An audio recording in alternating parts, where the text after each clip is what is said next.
এরপরে প্রশ্ন হলো, বিয়ের উদ্দেশ্যে প্রেম করা যাবে কিনা? বিয়ের উদ্দেশ্যে প্রেম করা আর কোরবানির উদ্দেশ্যে গরু চুরি করা সমান। বুঝতে পারছেন? কোরবানির উদ্দেশ্যে গরু চুরি করা বুঝেন? আরেকজনের গরু আপনি চুরি করে নিয়ে আসছেন, উদ্দেশ্য কি? কোরবানি করবেন। উদ্দেশ্যটা ভালো না খারাপ? ভালো, উদ্দেশ্যটা খুবই ভালো। আপনি কোরবানির উদ্দেশ্যে আরেকজনের গরু চুরি করে নিয়ে আসলেন। অথবা আরেকটা এক্সাম্পল নেন, কোরবানির উদ্দেশ্যে বিসমিল্লাহ আল্লাহু আকবার বলে একটা কুকুর জবাই করে দিলেন। কি বলেন? উদ্দেশ্য ভালো, পদ্ধতিটাও ভালো, কিন্তু অজাগায় করলেন। সওয়াব হবে না গুনাহ হবে? গুনাহ হবে। ঠিক একইভাবে বিয়ের উদ্দেশ্যে প্রেম করলে সওয়াব হবে না, বরং গুনাহ হবে। হ্যাঁ, এটা ঠিক। এই বাটপাড়ির এই সময়ে, প্রতারণার এই সময়ে বেশিরভাগ তথাকথিত বিবাহ বহির্ভূত সম্পর্ককারী, হারামে লিপ্ত পাপিষ্টরা, জেনাকারেরা মেয়েদের সাথে প্রতারণা করে, মেয়েরাও অনেক সময় ছেলেদের সাথে প্রতারণা করে, বিয়ের লোকটোপ দেয়, এগুলো সব মিছা কথা। ও ধান্দা হলো বাটপাড়ি, অবৈধ সম্পর্ক করে তার সুবিধা হাসিল করা হলো ধান্দা। বেশিরভাগই এই বেঈমানি বাটপাড়ি হয় এই জগতে, ঠিক না? ঠিক। কারণ জগৎটা তো হারাম, অতএব ওই হারামে আরাম নাই তো, দুই নম্বরই ছাড়া কিছু নেই। সেখানে কেউ যদি পাক্কা নিয়ত করে, না আমি দুই নম্বরই করে ছেড়ে যাবো না, তার বিয়েই করবো, এবং সত্যি সত্যি সে বিয়েই করলো, তাহলে এ হলো বাটপাড়দের মধ্যে ছোট বাটপাড়। খারাপ মানুষদের মধ্যে তুলনামূলক কম খারাপ, এটাও খারাপ, কারণ সে বিবাহ বহির্ভূত সম্পর্ক করেছে। এটাকে হালাল না হারাম? আপনি কোনো মেয়েকে বিয়ে করবেন, আপনি জানেন মেয়েটা ভালো, সব দিক থেকে ভালো, আপনি বিয়ের জন্য নিজেকে উপযুক্ত করবেন, পয়সা করে কামাবেন, মোহরের টাকা জোগাবেন, এরপরে বাপকে পাঠায়, বড় ভাইকে পাঠায় প্রস্তাব দেওয়া হবেন। এটা হলো বিয়ে করার নিয়ম। যদি কোনো কারণে মনে হয় না বাপ ভাই রাজি না, এখন বেটে বলে হচ্ছে না, তো বাদ দেন, এর চাইতে কত ভালো মেয়ে দুনিয়াতে আসবে। যৌবনের সময়টা ভাইরা আমার এমন একটা সময়, ইবলিস এই সময়টাতে আপনাদের যুবক ভাইদের মাথা সবচেয়ে বেশি নষ্ট করে। বলে কি যে এইটা যদি হাতছাড়া হয়ে যায় তোর জীবন শেষ বেটা, তুই কপাল পোড়া বেটা, এটা হাতছাড়া হলে কিচ্ছু না। আল্লাহর কসম, শয়তান মিথ্যুক। আপনাকে শয়তান মিথ্যা কথা বলছে, আপনাকে ধ্বংস করার জন্য, আপনাকে জেনার পথে নেওয়ার জন্য, বেঈমান করার জন্য, আপনার চরিত্রকে নষ্ট করার জন্য, কালিমা যুক্ত করার জন্য, হারাম রিলেশনে জড়ানোর জন্য শয়তান আপনাকে বলে এইটাকে না পাইলে তোর জীবন পুরাই মিছা হয়ে যাবে। কিচ্ছু মিছা হবে না, এর চাইতে হাজার গুণ বহুত যোগ্য মেয়ে আসবে ইনশাআল্লাহ। ঠিক না ভাই? ঠিক। এই কথাটা বুঝতে একটু সময় লাগবে। দুই চারটা বাচ্চা কাচ্চার বাপ মা হয়ে গেলে এরপরে বুঝবেন আগে যা করছেন সব পাগলামি ছাগলামি ছাড়া আর কিছু না। এটা বোঝার জন্য সময় লাগবে। এই জন্য নিজের বুঝে না আসলেও আল্লাহর কথার উপরে কনফিডেন্ট রাখেন, বিশ্বাস রাখেন, ঈমান রাখেন। আল্লাহ বলেছেন হারামে আপনার জন্য আরাম নাই, আল্লাহ আপনার জন্য হারামে আরাম রাখেন নাই, অতএব সেটাকে না করেন। শয়তান আপনাকে মিথ্যা ওয়াদা করে। যারা হারামখোর বা হারাম কাজ করে তাদেরকে শয়তান কিন্তু ফুসলায়। এই কাজটা করলে তোমার বিরাট লাভ হয়ে যাবে। একটা সময় সে বুঝতে পারে না, আমি আসলে লাভের চাইতে লস বেশি করছি। এই বিবাহ বহির্ভূত সম্পর্ক করে যত সম্পর্ক হয়, মনে হয় যে কপতি অবৈধ সম্পর্ককারী জেনাকাররা একজন আরেকজনকে পাইলে মনে হয় সুখের সাগরে ভাসবে। বিয়ে করতে দেরি নাই, এরপরেই তাদের ঝগড়া ঝাঁটি এবং সংসার ভাঙা শুরু হয়। ঠিক না? ঠিক। বিবাহ বহির্ভূত প্রেম যেটা হয়, অবৈধ ভালোবাসা যেটা হয়, এই ভালোবাসাটা হলো অলওয়েজ মেড ইন চায়না। এটা হলো সবসময় কি? Made in China. আর বিবাহের পর যে ভালোবাসা হয় এটা made in Japan. Made in Japan না বলতে পারি made in Medina, made in Makkatul Mukarrama, made by Quran এবং সুন্নাহ।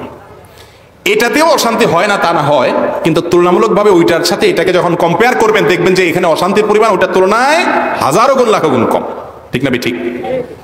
যুবক ভাইয়েরা, আমি সব সময় সব জায়গায় এই প্রসঙ্গে কথা আসলেই বলি, ওই মুরব্বী চাচাদেরকে জিজ্ঞেস করেন চাচিদের সাথে সম্পর্ক কত গাঢ়, আপনারা কত মহব্বত ভালোবাসা আপনাদের উতরায়, কত প্রেম প্রীতি করেন, চিঠি দেন, মেসেজ লেখেন, ফেসবুকে, হোয়াটসঅ্যাপে, মোবাইলে, ফোনে, ইটিস পিটিস কত কিছু করেন, ভালোবাসা আপনাদের উতরায়, বলতে বলতে মুখ দিয়ে ফেনা তুলে ফেলেন, কিন্তু এরপরেও দেখা যায় বিয়ের 6 মাস যেতে না যেতে বিয়ে ভেঙে যায়। ওই যে মেড ইন চায়না, ঠিক না? আর মুরব্বীদের যে ভালোবাসা ছিল, যায় দেখেন সারাদিন চাচি কাজ করছে, চাচা খেতে কাজ করছে, একটু দেখাও পায় না, একটু কথা বলার সুযোগও পায় নাই, কথা বললেও দোষ মনে করতে মুরব্বীরা, কোনো চান্সই পায় নাই, ওই রাত্রে শোয়ার সময়টা দেখা হয়েছে। কিন্তু 60 বছর 50 বছরের বৈবাহিক সম্পর্ক এখনো ওই বুড়িরে ছাড়া বুড়া, বুড়ারে ছাড়া বুড়ি, চাচারে ছাড়া চাচি, চাচিরে ছাড়া চাচা বাসে না। ঠিক না? ঠিক। তাদের ভালোবাসা অরিজিন না? আপনাদের যুবকদের, আজকালকার যুবকদের ভালোবাসা অরিজিন? তাদেরটা বেশি অরিজিনাল না? খাঁটি না? এখন সব বেজাল। 2 নম্বর শয়তান মিথ্যুক। সে আপনাকে বলে না এই মেয়ের সাথে বিয়ে না করলে তোমার জীবন শেষ হয়ে যাবে। আপনি বলবেন ডাহা মিথ্যা কথা বলতেছিস তুই, কিচ্ছু হবে না, ওর মতো কত মেয়ে আসবে যাবে, আমি নিজেকে গড়ি এবং সৎ পথে চলি। আমি সবসময় বলি সফট ড্রিঙ্কসের ঢাকনা যদি খুলে ফেলান জাঁচটা চলে যায়, এরপরে কিন্তু আর ওটা খায়া স্বাদ নেই। ঠিক না? ঠিক। যারা যৌবনকালকে নষ্ট করে ফেলেন এই সমস্ত অবৈধ ভালোবাসায়, হারাম সম্পর্কে, তারা যখন বিবাহ শাদী করেন ওইটা জাহাজের মতো আবেগটা শেষ হয়ে যায়, একবার ইউজ হয়ে গেছে, এরপর আর আবেগ আর কাজ করে না, পুঁজিতে টান পড়ে। আর যারা আটকায় রাখেন আমি হারামে যাব না, আমার জীবনে একজন জীবন সঙ্গিনী আসবে, অপেক্ষা করি তার জন্য, সমস্ত ভালোবাসা তাকে উজাড় করে দিব, অপেক্ষা করেন, ইনশাআল্লাহ ভালোবাসা দেখবেন যে মেড ইন জাপানের মতো। আল্লাহ তাআলা আমাদেরকে বুঝার তৌফিক দান করুন। যুবকদেরকে নষ্ট করার জন্য এই সমস্ত কথা বলে, অনেকে বলে প্রেম পবিত্র জিনিস, শুনছেন না শুনেন নাই? ইবলিসি করার জন্য কিছু হাদিস বানাইছে, কারণ জানে আপনি মুসলমানের সন্তান, আপনি কোরআন হাদিসের বাইরে চলতে আপনার বিবেকে বাঁধবে, আপনার মধ্যে দ্বিধা আসবে, এই জন্য শয়তানের দোসররা দ্বিধাহীন কাছে আসার গল্প আপনাকে শুনাইতে বলবে, যে হারামের পথে আপনি আসেন, দ্বিধা আছে, সংশয় আছে, ইসলামের কারণে আপনি মুসলমান, সেই জন্য এই দ্বিধা সংশয় দূর করে আপনি হারামে লিপ্ত হয়ে যান, আপনার মধ্যে লাজ লজ্জা চলে যাক, এটা তারা চায়, তারা আপনার শত্রু। এই জন্য তারা অনেক মিথ্যা হাদিস বানায়, বলে যে প্রেম পবিত্র জিনিস। আরে ভাই, প্রেম মানে যদি বিবাহ বহির্ভূত সম্পর্ক হয়, তাহলে এর চাইতে নোংরা জিনিস আর আল্লাহর জমিনে দ্বিতীয়টা নেই। আপনি এটাকে যত পবিত্র বলতেছেন, আল্লাহর কাছে এটা ততই নোংরা, তার চেয়ে নোংরা। আল্লাহ তাআলা আমাদের যুবক ভাইদেরকে এই ভয়াবহ ফিতনা থেকে বেঁচে থাকার তৌফিক দান করুন। কঠিন কঠিন ভাই, বাঁচা কঠিন, চতুর্দিক থেকে হারামের হাতছানি আসছে, বাঁচা কঠিন। কিন্তু আপনি নিজে আগে বুঝতে হবে, আপনি কি হারামের পথে যাবেন না হালালের পথে যাবেন। সমস্ত যুবকরা বা বেশিরভাগ যুবকরা নিজের চরিত্রের মধ্যে কালিমা লাগাই ফেলছে। আপনি একজন যুবক হন যে আমার চরিত্রে আমি কালিমা লাগাবো না, আমি ধরে রাখবো, হালালের জন্য অপেক্ষা করবো। শাবুন্না শাফি ইবাদাতিল্লাহ, আল্লাহর আরশের নিচে 7 শ্রেণী মানুষ যারা ছায়া পাবে, তাদের মধ্যে 2 শ্রেণী ডাবল আইটেম যুবকদের জন্য। তার একটা হলো যেই যুবক তার তারুণ্যে যৌবনকালে পাপ করে নাই, আল্লাহর ইবাদত করেছে। আরেকটা হলো যৌবনকালে কোন সুন্দরী মেয়ে তাকে হারামের অফার করেছে, সে আল্লাহর ভয়ে সে অফারকে ডিনাই করার মতো সৎসাহস রাখতে পেরেছে। এই 2 শ্রেণীর মানুষকে আল্লাহ তাআলা আরশের নিচে ছায়া দিবেন। যুবক ভাইরা, এত সুযোগ আল্লাহ তাআলা রেখেছেন শুধুমাত্র এই চ্যালেঞ্জিং কাজটা করার জন্য। যুবকদের অবস্থা হলো নতুন গাড়ির মতো, ব্রেক দিবেন সাথে সাথে দাঁড়ায় যাবে গাড়ি। আর মুরব্বীদের উপমা হলো পুরান গাড়ির মতো, ব্রেক দিলেও 2 হাত দূরে যায়, তারপর থামবে। বুঝতে পেরেছেন? যুবকরা যদি চায় যে আমি এখন এই জায়গায় স্টপ করে ফেলবো, দাঁড়াবো, আর সামনে আগাবো না, কোনো মেয়ের সাথে হারাম রিলেশন ছিল অতীত, নাম্বার ডিলিট করে ব্লক করে চিরকালের জন্য ভুলে যাব, কখনো আল্লাহ কপালে লেখা থাকলে সে ভালো হলে বিয়ে করে আনবো, আর নসিবে না থাকলে বিয়ে হয়ে গেলে যাক কতটা আসবে, শয়তানের ফাঁদে পা দেব না। এরকম যদি ফুল স্টপ করে ফেলতে চায় যুবকরা চাইলে সম্ভব, কারণ আল্লাহ তাআলা এটা নতুন গাড়ির মতো হার্ড ব্রেক তাদেরকে দিয়েছেন। মুরব্বীরা চাইলেও পারে না, ব্রেক দিলেও আরো কিছু দূর চলে যায়।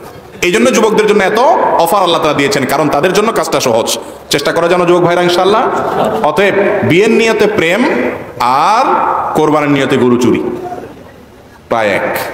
আল্লাহ তাআলা আমাদেরকে এই নেক্সট সূরাতে ধোঁকা, এটা বলে নেক্সট সূরাতে ধোঁকা। শয়তান বলে তোমার উদ্দেশ্য তো খারাপ না, তুমি তো বিয়ে করার নিয়ত করছো, তুমি তো ইটিস পিটিস করে বদমাইশি করার নিয়ত করো নাই, অতএব তোমার জন্য এটা হালাল হবে। এটা ইবলিসে আপনাকে বুঝাবে। ইবলিসে বলবেন যে হালাল হবে তখন যখন আমার সাথে তার ইজাব কবুল হয়ে যাবে, আগ্রহ হয়ে যাবে, 2 সাক্ষীর সামনে বিবাহ পড়ানো হয়ে যাবে, এরপর থেকে সে আমার জন্য হালাল। তার আগ পর্যন্ত হালাল নাই। বিয়ের আগের ইটিস পিটিস ইসলাম জায়েজ করে নাই। এই যে মুরব্বী চাচারা যাদের কথা বললাম, তাদের ভালোবাসা আমাদের যুবকদের চাইতে অনেক শক্ত এবং রিয়েল ভালোবাসা। এই ব্যাপারে কি আপনাদের কারো কোনো দ্বিমত আছে? দ্বিমত করার কোনো সুযোগ আছে? আজকালকার ভালোবাসার চাইতে চাচাদের মুরব্বীদের ভালোবাসা অনেক স্ট্রং, এই ব্যাপারে কোনো সন্দেহ আছে? কয়টা বিয়ে ভাঙছে তখন খবর নিয়ে দেখেন। চাচি এখনো চাচা ছাড়া বাঁচে না, কি পাগল! পরকীয়ার কথা তাদের মাথায়ও আসে না, এত ভালোবাসা। বাসায় খাবারও ছিল না, হয়তো চাচা সারা বছর একটা শাড়িও দিতে পারে নাই, তারপরও ভালোবাসা এত প্রগাঢ়। আর আপনি সারাদিন চাইনিজ নিয়ে খাওয়ান, বাদাম খাওয়াইতে খাওয়াইতে ফকির হয়ে গেছে, তারপরেও টিকে না। ঠিক না ঠিক? আর ওই মেয়েটা সাজতে সাজতে সাজতে সাজতে নিজের মানে শরীরের উপরে ময়দার স্তর ফেলাই দিছে, তারপরেও টিকে না, আপনার মন পায় না। ঠিক না ঠিক? কারণ মেড ইন চায়না তো 2 নম্বর জিনিস। তো বিয়ের আগে যত সম্পর্ক আছে এগুলো সবগুলো মেড ইন চায়না, এগুলো টিকে না।